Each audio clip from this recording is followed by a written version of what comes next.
Last week, Bitcoin experienced one of the most violent crashes in history. A 5-figure drawdown in an hour without an exchange failure and no obvious catalyst in sight. This had all the signs of a systemic de-risking. Bitcoin is no longer isolated. The first publicly reported 7-figure payment on Lightning Network, proving Lightning is already operating at institutional scale. Bitcoin is the most liquid asset. Both sides see that in terms of the geopolitical machinations, they need stablecoins. They need the debt to be bought up by a new actor here. Usually when the amount of stablecoins go up, Bitcoin goes up. Yep, I think that's probably foreign policy strategy now for the United States. C3, okay, a millionaire. I'm a young money millionaire. Hello, everyone, and welcome back to the Daily Stack. I'm your host, Rob Wallace, and we got a huge show ahead of us today. Love to bring it to you every Monday morning, breaking down the biggest news in Bitcoin, because we just had a week which was an absolute doozy. It made very little sense. Bitcoin just fell through the floor and then rebounded over 18% back up. And now we sit just about 69,420. Not too bad, but not where we thought we would be at this moment. There's so many things to figure out, so many things to break down. And of course, Bitcoin is still stronger than ever. So let's dive right into it and examine what just happened to Bitcoin. Last week, Bitcoin experienced one of the most violent crashes in history. A 5-figure drawdown in an hour without an exchange failure and no obvious catalyst in sight. So naturally, the market went hunting for a culprit.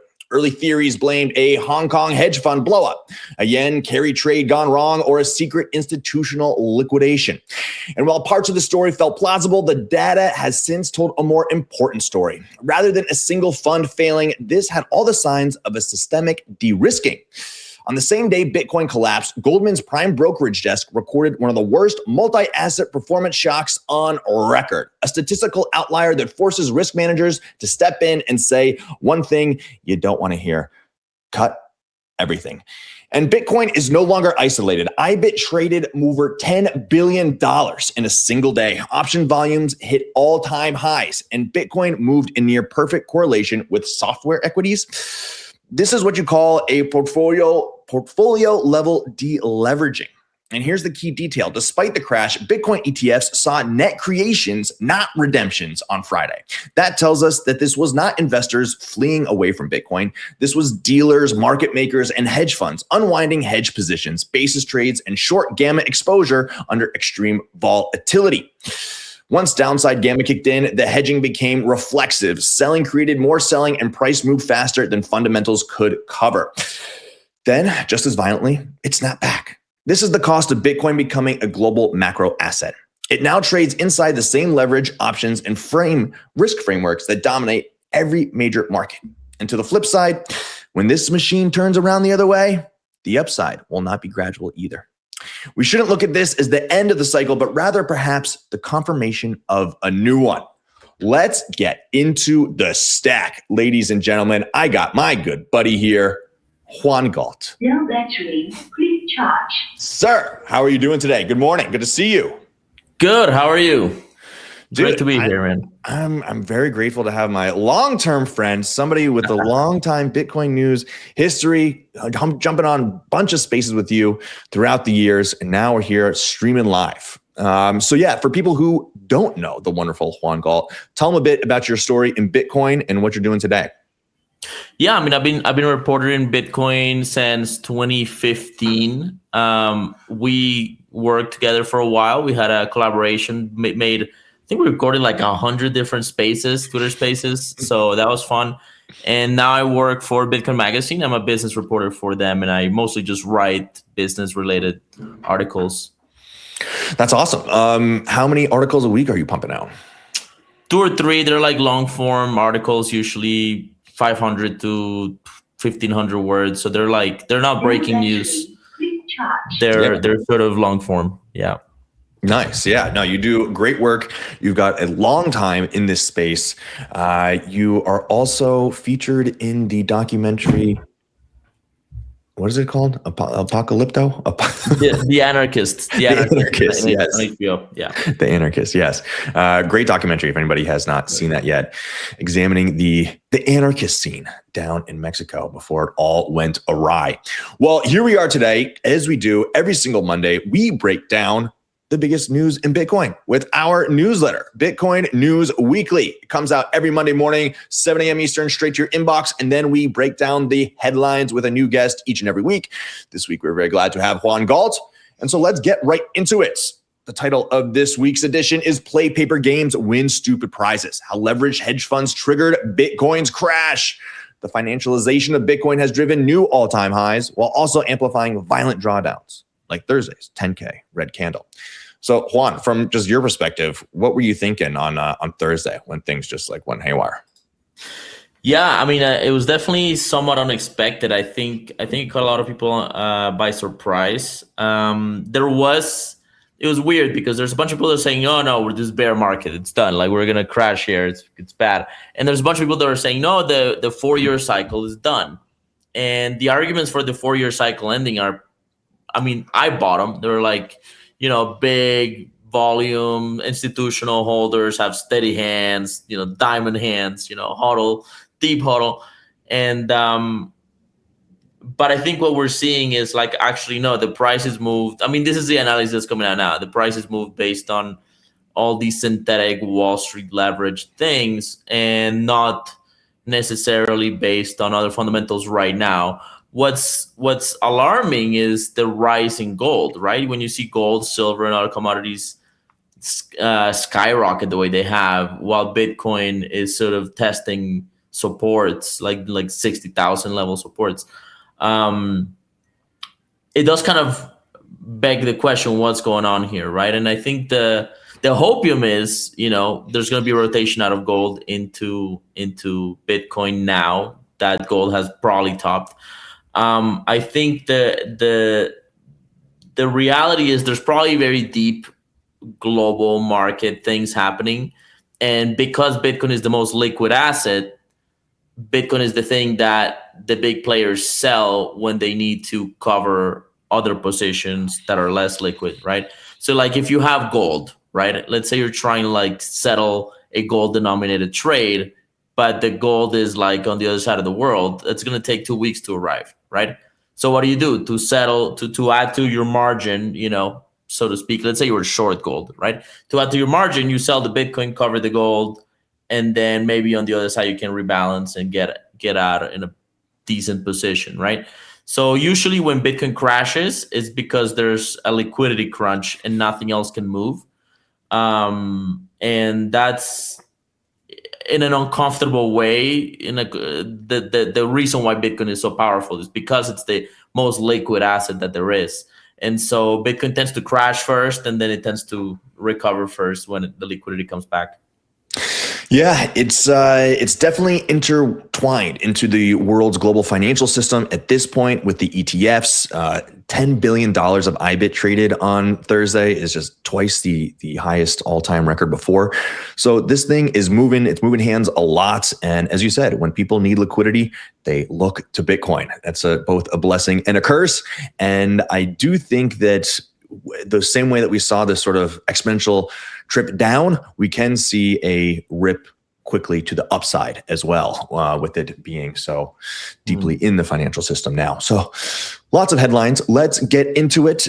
Beyond just the crash, we had some adoption news that we want to cover here. So the first $1 million Bitcoin payment settled over Lightning happened this last week in just 0.47 seconds between SD Markets and Kraken, proving Lightning is already operating at institutional scale. Did you get a word of this? You see this? Yeah, I did see it. I think this is the kind of thing that makes me wonder what's going on, because there's a lot of fundamentals that are very good, right? Like on the medium of exchange side, Cash App is systematically deploying new retail adoption. There's a lot of Lightning volume, a lot of different like very big numbers on people using Bitcoin as payments. In theory, the way the Wall Street is buying in. So I think this is sort of part of that conversation. Well, anyway, I mean, there's a lot to say here, but the fundamentals tend to be good, right? Like adoption is happening. So this looks like just sort of a temporary financialization sort of issue. Yeah, taking place on January 28th, the transaction valued at $1 million at the time settled near instantly with near zero fees, marking the first publicly reported 7-figure payment on Lightning Network. The transaction was powered by Voltage, whose enterprise-grade Lightning infrastructure provides the managed nodes, liquidity, and uptime guarantees that regulated institutions require to move value at scale. So, I mean, you've been reporting and using the Lightning Network since it was founded, right? So $1 million going over the Lightning Network is pretty impressive, right? You couldn't get $1,000 a couple of years ago. Yeah, that's huge. I had like a couple $1,000 transaction get clogged up once. So $1 million is very impressive. Yeah, the Lightning Network is very good. It's very strong, very mature.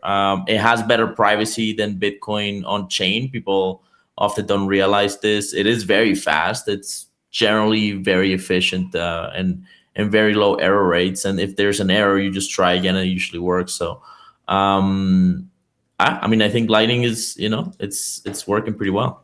Yeah, it's impressive how far it has come, and it's laying the groundwork. I mean, Voltage, Amboss, they're doing really amazing stuff when it comes to just the Lightning infrastructure. Amboss just came out with Rails X, so now you can do like currency trading on Lightning, and also they made it super simple to get a yield, like actual native yield on Bitcoin. Right? If you stake your Bitcoin with Amboss, you're not actually staking it, but you're providing liquidity to the Lightning Network, and you'll get a yield in Bitcoin for providing that liquidity. It's they make it super simple, plug and play, and the growth of infrastructure keeps on coming for Bitcoin.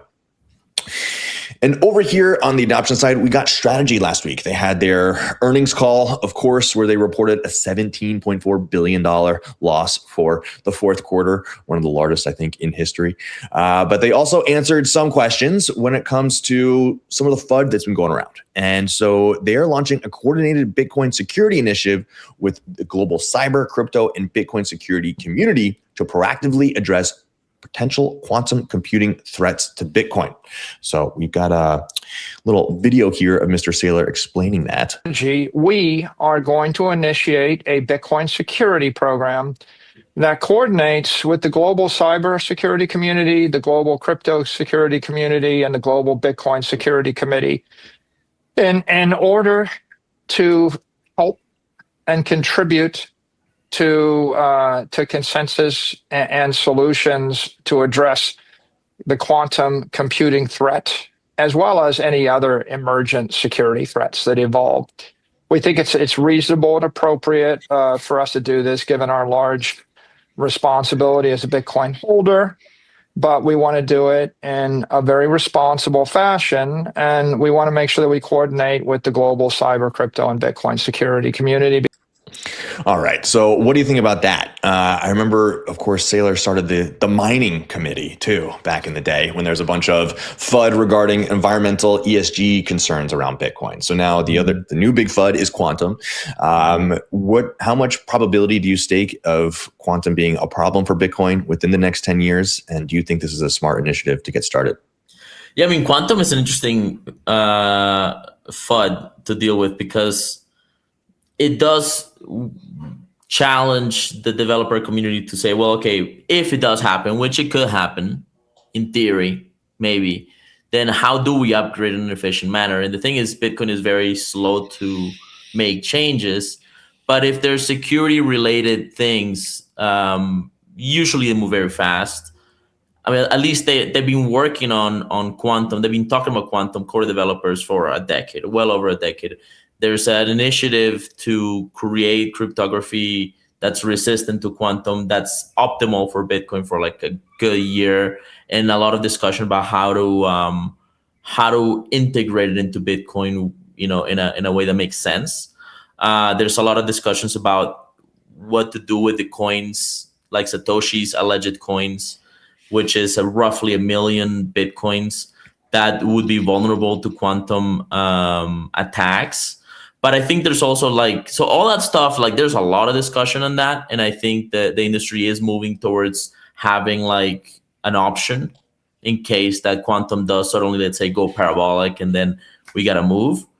But I think the other reality is that there's a lot of nonsense on the quantum side. So one of the issues is these quantum startups need to raise money. And the way you raise money is you scare people. I don't know if you've noticed in AI, but with AI, it's AGI is going to replace all engineers tomorrow in 6 months, 5 months, 2 years, right? That's just marketing in order to raise capital. I think the reality is engineers will tell you that AI creates really mediocre code and it's full of bugs and like, yeah, it's cute, but it's like not really great engineering. So I think we have a similar thing with quantum. One of the analysis I saw recently is like, they factored some low number, like double digit number. I think it's like below 21 or something like that, which is basically like it did some theoretically complex mathematics, but statistically, in order to hit that number with dice, you roll 100 dice, but they rolled 140 times. So like they're worse than like normal odds. It was something like that. This was on the All In podcast. So I think, I don't know. I think there's a lot of fluff, but theoretically, it's probably good to have quantum resistant cryptography. So this to me is Michael Saylor trying to put out a signal to the broad public markets, like, hey, we're taking the quantum threat seriously. You can relax about it because the public markets are afraid, and the whales are scared. They're not necessarily always engineers. I mean, maybe they probably have engineers that are looking into it. But anyway, this is to me looks like hey guys, relax, we're gonna deal with it type of thing. How it actually plays out, it's interesting because Saylor is not somebody that's ever really been involved in a soft fork, and is somebody that has a lot of influence and economic power in the industry. And so it's going to be interesting to see how this sort of security council plays with the broader Bitcoin cybersecurity kind of ecosystem.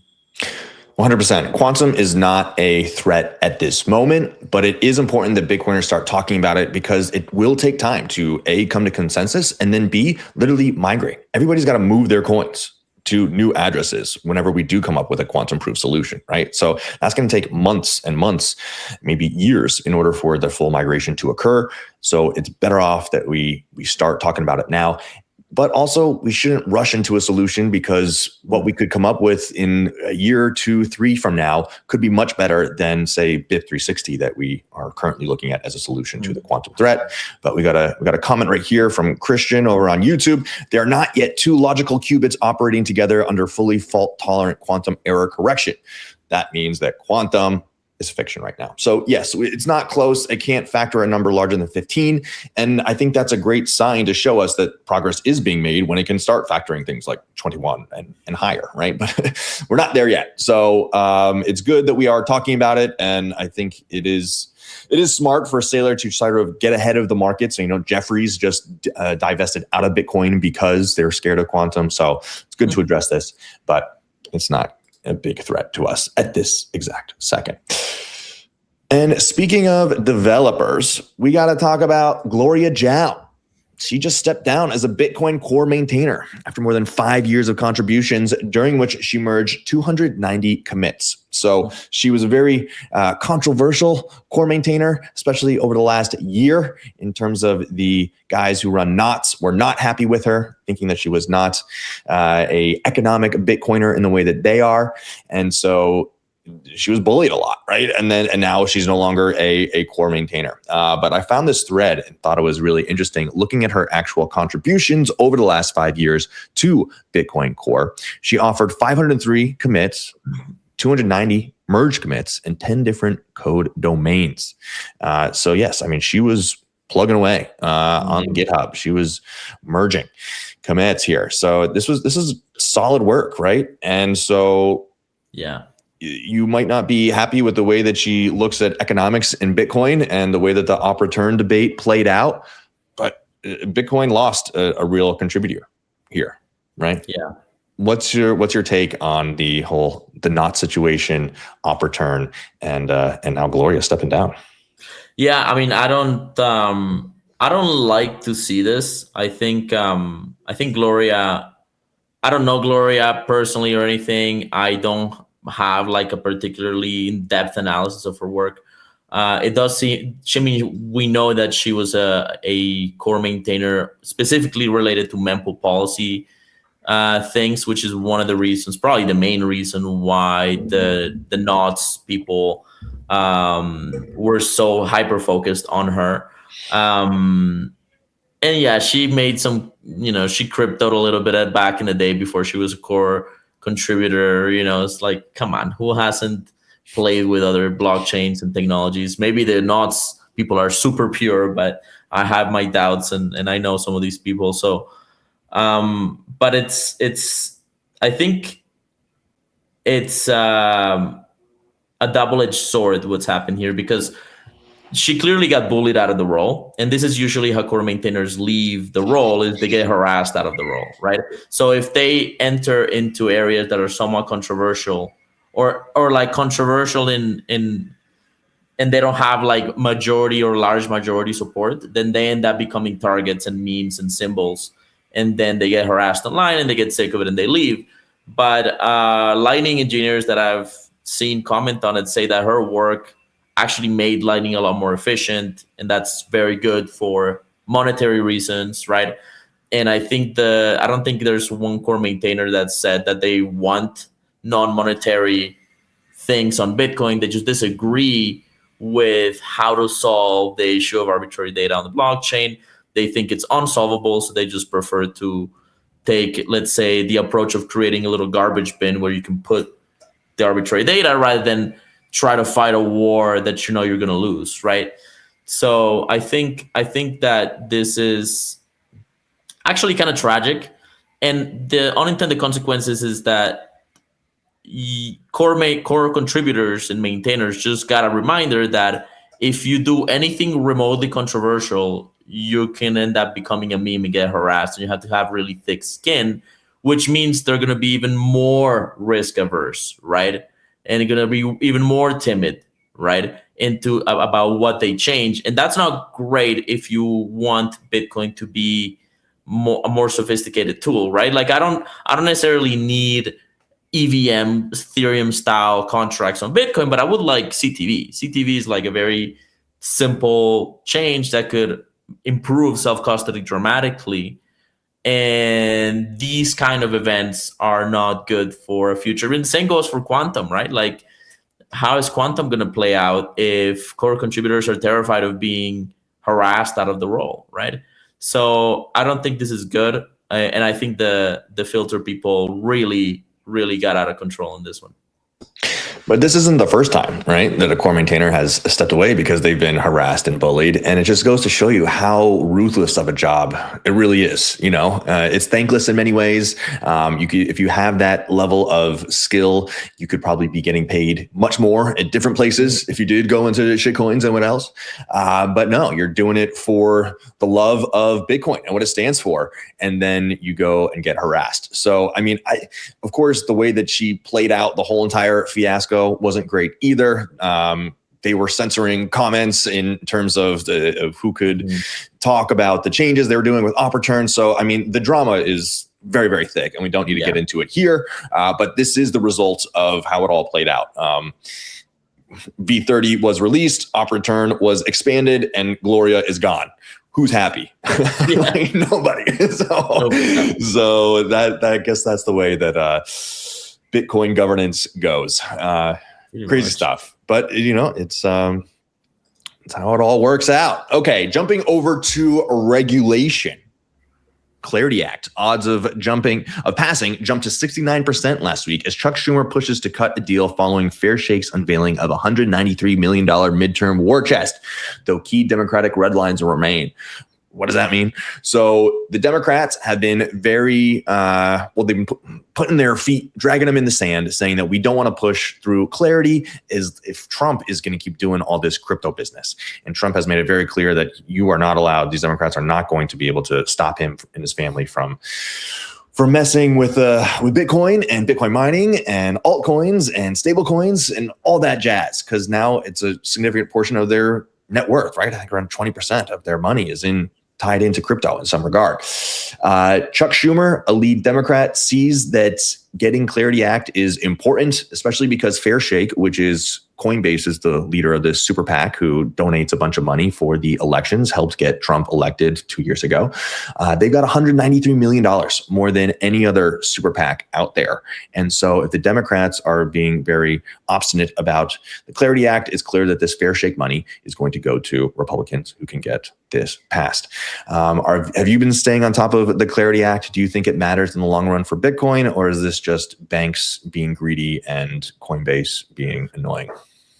Well, I think what I see with the Clarity Act is a conflict of two economic interests, right? So there's the crypto industry, and then there's the banking industry. And the banks have a moat, a regulatory moat that is developed over a couple hundred years or more, probably maybe 600 years if you go back to like the birth of banking in like the Middle Ages and Enlightenment era, et cetera, et cetera. But basically they have like a way of operating, which is they get to do fractional reserve and they get to use your deposits for investments, and then they pay you an interest on that. But the interest that they pay is just gone. It's just collapsed to like near zero. And so they're not only somewhat fragile to potential bank runs where people sort of try to withdraw the cash, but they don't pay much interest. And so the Genius Act opened the door for the stable coins to enter the market. And the stable coins are the ones that are like legal within the United States in this sort of Genius framework. They're fully reserved by U.S. treasuries, which means that they earn a sort of yield on the treasury on the U.S. government debt. They are essentially backed by dollars, and they can pay up to the yield of treasuries in interest, right? So, I think Tether is one of the most profitable companies in history now because they're just like grabbing all this sort of treasury yield, right? They could give half of that to their consumers, to their users, and they would completely wipe out the competition in terms of interest and risk, right? Because you're not running on a fractional reserve bank. So like if the Clarity Act allowed stablecoins to and crypto companies to like Coinbase, right, to offer interest on deposits, it does threaten the banking industry. And I think the banks are actually defending their moat, and the Democrats are working with bankers. The Democrats haven't been democratic politicians, or like they've never really been populists, right? They've always supported kind of like the economic elite. And I think this sort of shows and is very transparent in this issue. So we'll see if they can get it through. But technically, the Republicans still have the majority on all fronts. So they do until November, right? Right. And right. I'm sure the banks have their talons in some Republicans who will stop this if they want to. But I mean, I think both sides see that in terms of the geopolitical machinations, they need stablecoins. They need the debt to be bought up by a new actor here. China just said last night, that they want their banks to divest from treasuries as much as possible. So China's been doing that for at least the last decade, and the amount of treasuries they've have been cut in half. And so they need a new buyer to step in here. And Tether has been that. They have more treasuries than Germany. Right. So somebody needs to buy this debt. And I think Democrats and Republicans both see these stablecoins as a way of propping up the dollar, maintaining that dominance around the world. And I think Clarity Act will get pushed through. And then we could see like hundreds of billions more dollars worth of stablecoins being pushed into this market. And usually when the amount of stablecoins go up, Bitcoin goes up. Right. Yep. I think that's probably foreign policy strategy now for the United States, at least under Trump, to open the gate for stablecoins to kind of revitalize the American financial system and dollarize other economies. And I don't know if this is confirmed, but I saw some tweets out there that China is banning all crypto again. Yeah. And I don't know if that's true, but like this is sort of what you might expect in a geopolitical situation like this, where where Americans are saying, well, yeah, we're gonna use the agility of things like stablecoins and crypto to expand the territory, so to speak, of the dollar, right? Um, and I think what's really interesting, you know how Tor was created by the U.S. military in order to be able to run, intelligence ops in foreign nations. I think there's a future where anonymous, censorship resistant financial infrastructure gets supported and defended by American intelligence and government in order to defend the crypto dollar, so to speak, in foreign nations. And if we can make sure that Bitcoin is a piece of this infrastructure, then when eventually the dollar dies, we end up with like really robust censorship resistant technology, integrated with Bitcoin. So, I mean, these are like dark games, but like this is definitely kind of the real politic of things. Like this is actually how it could play out. And the East is just buying gold, right? Yeah. So they're going to stay in the Bronze Age while we're on the digital age. Well, we are in the digital age, and if you're doing that, you got to be getting Bitcoin. And where do we get Bitcoin? We get it from Rhino. Rhino is giving you a next generation Bitcoin banking app designed to handle all of your Bitcoin needs in one place. Here's what you can do with Rhino. You can buy Bitcoin at some of the lowest fees anywhere. More sats for every dollar, make payments on the Lightning Network instantly with near zero fees, send cash globally, fast and easy, perfect for friends or family in other countries.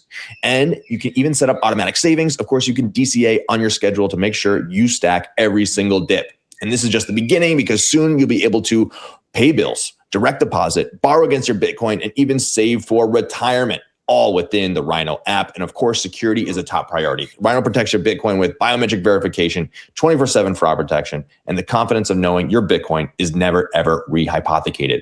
Go to rhinobitcoin.com, tap the link below in the YouTube description, use the code word Bitcoin News. You'll get $10 of free Bitcoin in your account just to get started. Rhino is a great team. They're really going hard this year. Reach out to them. If you have any questions about their app, using it, buying Bitcoin, they're more than happy to answer anything. Great guys. And that is Rhino Bitcoin. Thank you very much for being a part of this show. All right, Juan, let's get back into the headlines. And what do we see here? Gemini. They're cutting 25% of staff and winding down operations in the UK, Europe, and Australia. UK accounts are now withdrawal only as the country's hopes of becoming a crypto hub begin to fade. So I think the crypto industry is in sort of rough times right now. Gemini is a big player. And if they have to cut 25% of staff and close global operations, of course, they're maintaining America and Singapore. Singapore is still live trading. But UK, Europe, and Australia, gone. It's not worth it for them to keep it open. What do you think is going on here? Well, this is probably just them getting harassed by regulators in the EU. Certainly, Australia is not a particularly free country. We saw it during the COVID era. They went really hard, and the Australian government has been generally hostile to crypto and to Bitcoin and this industry, a lot of the banking and such. So they're probably just getting harassed, and maybe. I mean, the thing is, like, these exchanges are also casinos, right? I think we have to recognize that. And the crypto market is wrecked. There's everything is down 80%, even, while Bitcoin has sort of tested all-time highs. And so I think, one of the things that's happening that's kind of interesting is that our generation, right? Like, we're in our 30s, right? We're not kids anymore. We're not in our 20s. We're not like necessarily the cool kids anymore, and so crypto and Bitcoin to the younger generation is kind of a thing older people do, right? And all these narratives have been played out, and I think maybe the casino is dying, right? Or maybe something else is going on inside of Gemini. I'm not sure. I'm not privy to the story in detail, but the EU is certainly very hostile, and but there are other exchanges that are advancing into the EU despite the hostility. So I think for people that are in these markets, they better study self custody and and use a lot of the peer-to-peer, more censorship-resistant tools out there, which are pretty good. They're not amazing, but they're pretty good. If they want to have some financial liberty, because this is also like probably if it fits in a reaction to capital controls in these nations, which the EU certainly is advancing capital controls. Then that means they're coming for your money. That means that the government's coming for your money. So you might as well find some alternatives. Yeah, it definitely seems the way in terms of EU, the unrealized wealth tax coming to the Netherlands. They're floating that idea in France as well. Seems like, EU is putting up that fence, and they want to make sure that capital does not flee because, we could see a financial crisis this year, I think, in France or UK. The tax receipts don't pay for. I think somebody who's like 65 retiree in France makes more than the average person who's in their prime working years, right? So just the math ain't mathin', and they want to make sure that money does not get out. So it makes sense that these exchanges are having a very hard time over there.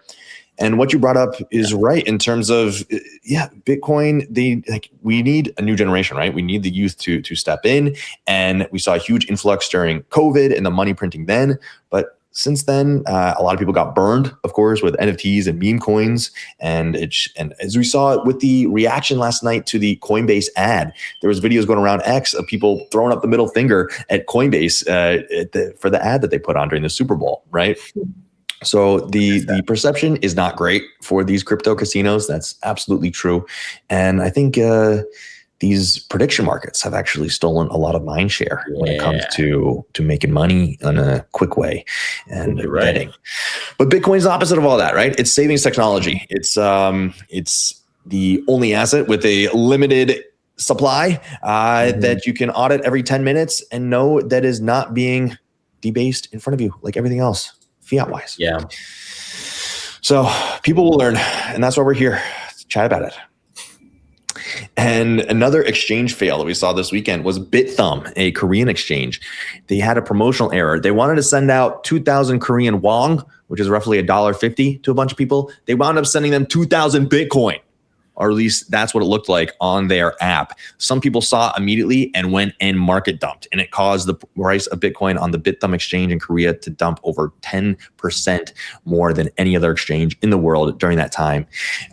They sent out roughly 620,000 fake Bitcoin, it was just like an internal ledger. They didn't actually send the Bitcoin to the people, but the few that actually saw it and were able to grab it immediately and sell it, I believe there was a couple thousand Bitcoin that were actually sold that way.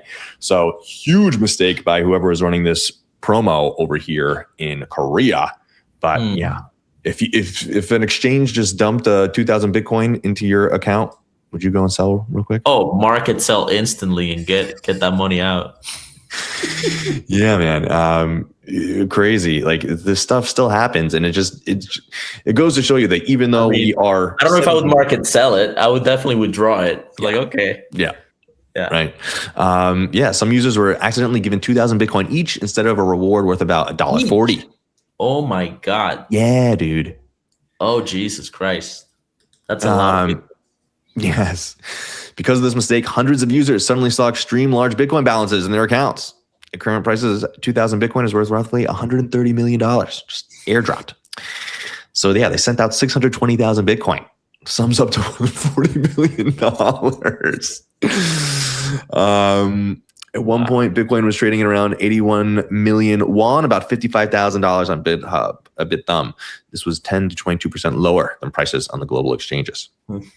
However, I do think they were able to get a lot of this back. But it just goes to show you this industry, even though Bitcoin is 17 years old, still has a lot of growing pains and fat thumb problems. Wow. And then Binance. They are converting $1 billion from their Seifu fund in stablecoins, turning it into Bitcoin. And they have bought 6,230 Bitcoin over the last week, equaling $434 million. And of course, they timed it perfectly. Binance has gotten a lot of flack over the last couple of weeks, months. People are not too happy with CZ and the altcoin casino that he's running or has run in the past. Do you think that this move is out of the benefit, they're doing this out of the goodness of their heart to help the community, or is there some ulterior motive here from Binance? I mean, I don't know if it's Binance or who it is, but it does seem like they're hunting the long positions. They're probably trying to, so like, again, like we've talked about this, you know, in our spaces last year and the year before.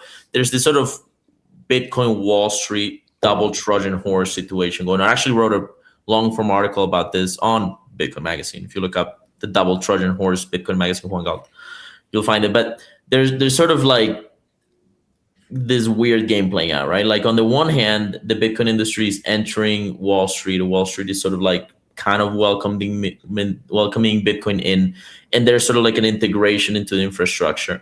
On the other hand, Wall Street is financializing Bitcoin, right?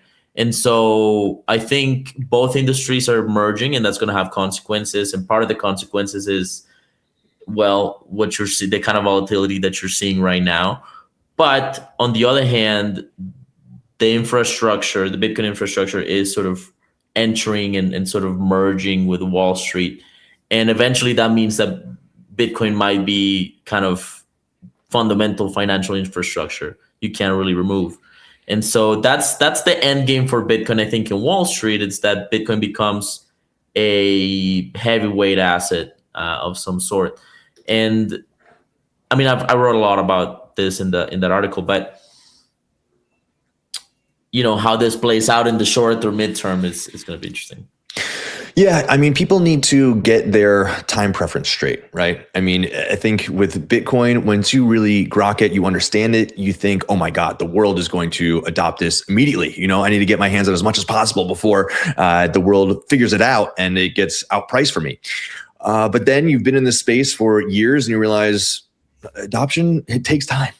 People only really get something as revolutionary as Bitcoin when they find a need for it in their life. And I think things like, of course, like Occupy Wall Street when it all started, and then COVID were two great catalysts to get a large swath of people realizing that they're being debased and that the dollar is a melting ice cube and that if they save in it, they are going to be royally screwed.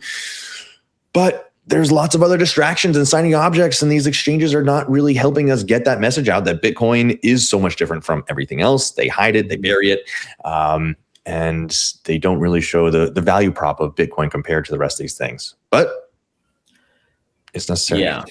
Well, ironically, like a lot of the dreams and the marketing, the fluff of the crypto industry, and and just to be clear, when I say crypto, I'm talking about like everything outside of Bitcoin, right? You know, and I'm referring to some degree stable coins, but really I'm talking about altcoins, right? And a lot of the marketing from altcoins is, I think, has turned out to be just marketing. Like it's sort of, people are fundamentally disillusioned with it. They don't buy the hype anymore. There's a long history of failures on the altcoin front. The only thing that's like the meme coins are a complete mess.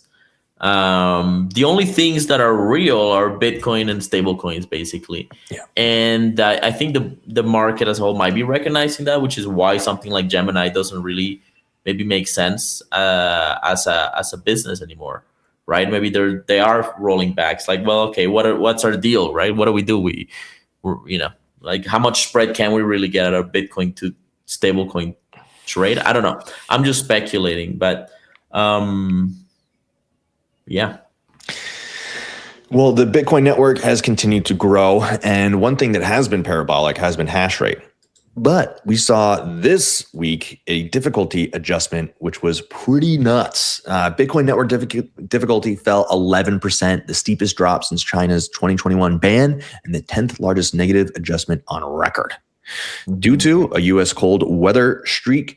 And that caused a lot of miners to shut down in order to support the grid. But I mean, if you look at this, the difficulty of the Bitcoin network, of course, the difficulty goes up when more miners are turned on and join the network in order to ensure a 10-minute block time. It self-adjusts. This is one of the most brilliant things about the Bitcoin network. So when a lot of miners come on, it gets harder to find a block. And when miners leave, it gets easier. And that's what we saw. This 11% drop happened right here. Every 2 weeks, the Bitcoin network self-adjusts, and we saw this giant drop in both hash rate and, of course, difficulty. Any thoughts on this move?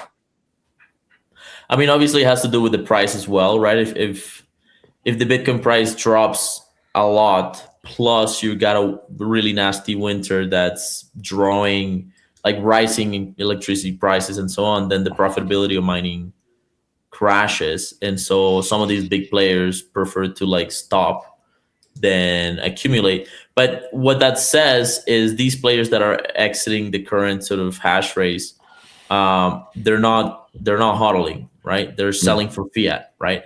Mm-hmm. And that's what you see in that chart is they're not interested in the future of Bitcoin. They're just like selling for fiat on the spot.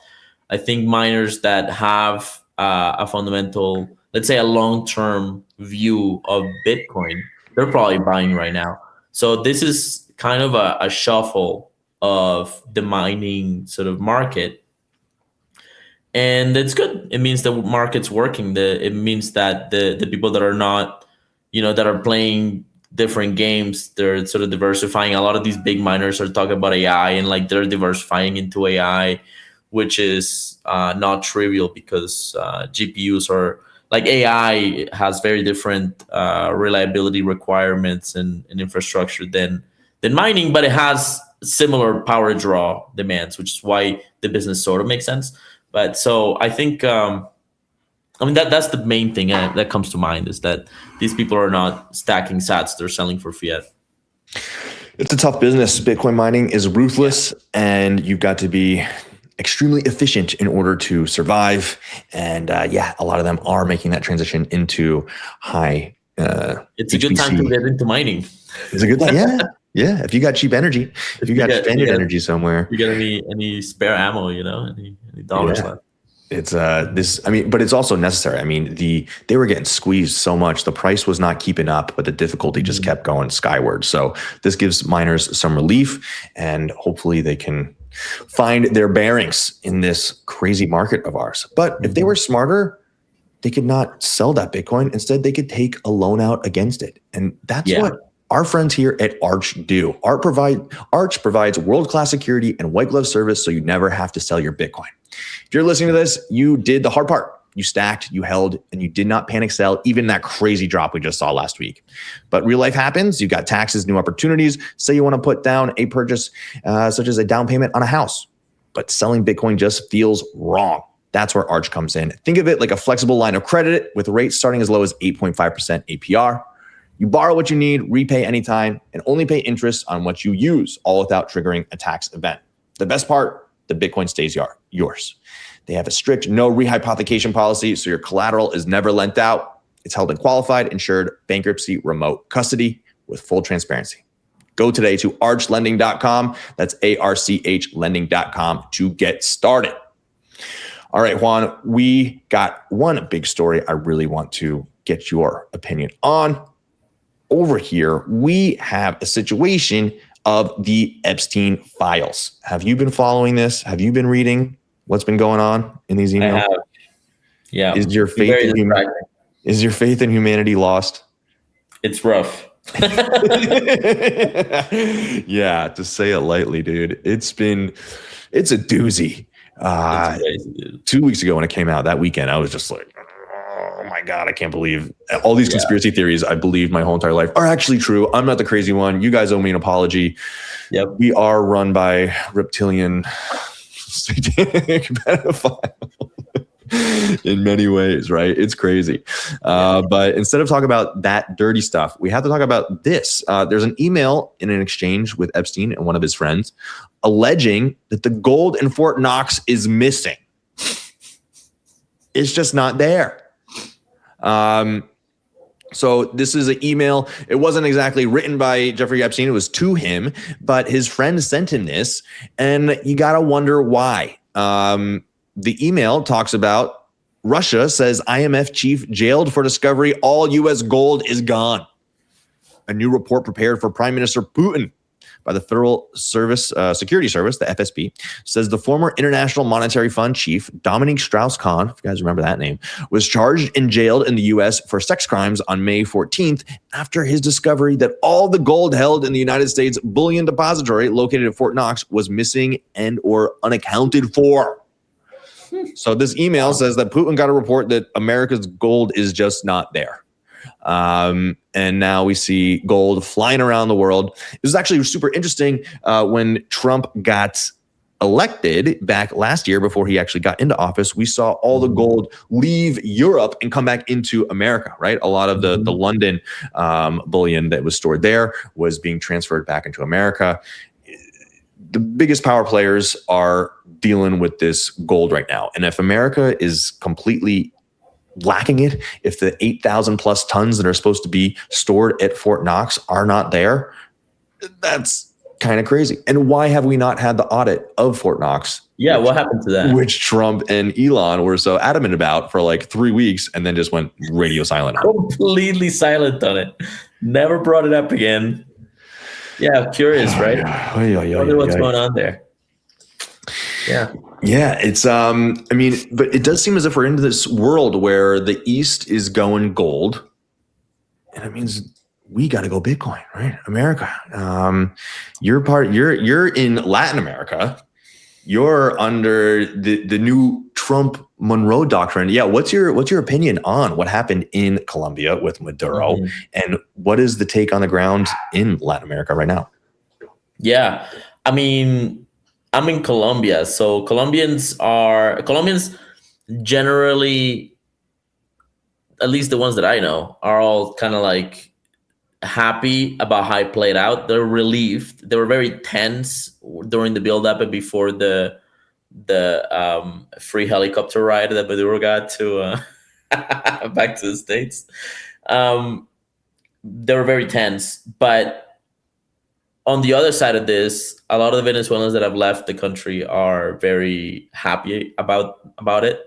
There's a kind of renewed hope because the tension was high, right? And it was a little bit demoralizing. You know, the country kept failing, so new waves of immigrants kept coming. Crime in Colombia kept rising, and so now this might actually stabilize things. On the Don Rowe doctrine or whatever, in my opinion, I mean, I think it's pretty obvious that these major sort of politicians, right, this world power presidents, they're playing chess, they're playing Risk, really, you know, like Trump's playing Risk. You've seen the meme, right? It's like get Greenland, get the Colombia, Venezuela area secured, and you've got the Americas, right? You know, get Alaska. They already have Alaska, right? So I think that's actually what's going on, right? Like the world's getting sliced up into hemispheres of control. The Americas are, you know, going to be run by the United States in a soft power kind of, you know, geopolitical thing. Russia is going to get Eastern Europe and the Southern, you know, like Northern Asia or whatever. And then China's just going to get that whole slice of the East, right? And that's probably the natural sort of order of things as these powers realize they can't, like the United States cannot project power that deep. Like Ukraine is basically a failed war for the United States, a proxy war for the United States. So, you know, Russia is actually powerful military nation, you know, and that's just the reality. So I think the Americas are sort of getting consolidated by removing Venezuela from the Eastern sort of bloc, so to speak. They solve a bunch of other issues, right? They stop oil to Iran. They blockade Cuba, right? So now Cuba is at play. I think Cuba's next to fall or flip. It probably has an influence on the Mexican cartels. Because of the drug flow goes, you know, Venezuela, Ecuador, Colombia, and ends up in Mexico, probably goes through the Caribbean islands as well. So I think we might see a consolidation and alignment of the Americas towards, let's say, Western political systems. I personally like it. I think it's good. I don't like communists. But, you know, nothing's perfect, but I kind of like it. Not gonna lie. It's definitely a change, right? We are seeing a huge change in geopolitics. And I mean, but the crazy thing is they took Maduro out, but has anything changed? Like in Venezuela, like they left his vice president to run the place. I think they still got the same thugs and communists up top of the whole entire society. So I don't really see. I think the tricky thing there is there's two options. You either let the vice president of the same party take power, and then you just remind her occasionally, hey, remember what we did to the president? We can do it to you as well. So maybe play ball, right? Or they installed the opposition party leader in, but that would have probably led to a civil war. Yeah. And a civil war means an Afghanistan type scenario where now you got to get in and help, and it's a mess. And now Colombia is going to get involved. And you know what I mean? So it's just a mess. So I think they wanted to avoid a drawn out, messy conflict. This is the way that Trump does geopolitics, hits really hard and then steps back and watches. So I'm happy they actually did it that way, because at least it's a trend change, even if it's slow moving. It's a trend change. It's a new world, absolutely, and we got to stay on top of everything that's going on, or you risk falling behind. And the best way to stay on top of it all, I think, is to get yourself some Bitcoin in cold storage. Make sure you got it, and then you can take your wealth anywhere in the world. Juan, we are at the end of our hour here. It's been an absolute pleasure having you on the show, getting to chop it up here on the biggest news in Bitcoin. If people want to follow you, your writing, where should they go? Yeah, look up Juan Galt Bitcoin Magazine on Google, and you'll get my profile, all the different articles that I'm doing, covering the most interesting sort of businesses and news in the Bitcoin business space. A lot of work on self-custody and looking for companies that are both advancing and leveraging the cypherpunk technologies, the cryptographic technologies that made Bitcoin possible, but are also good at business, right? So it's sort of that sweet spot that I think is where the real revolution, so to speak, is happening. Absolutely. You work for Bitcoin Magazine. They got the big conference coming up in April. Vegas, baby. We'll be there. We're helping to promote, sell some tickets, do that whole thing, we're friends of the program. We're hopefully That's awesome. Those bear market prices right now, you can get 2 or 3 days, I think, out of it for $100. So might as well grab that. Bada bing, bada bing. All right, everybody. Thank you so much for tuning in. We are live Daily Stack every single day. We're going 11 a.m. here with Bitcoin News Weekly, but we got the rest of the shows 12:30 p.m. the rest of the week. Big week ahead. Huge guests. Thank you so much for tuning in. This is Rob Wallace with a good friend, Juan Galt.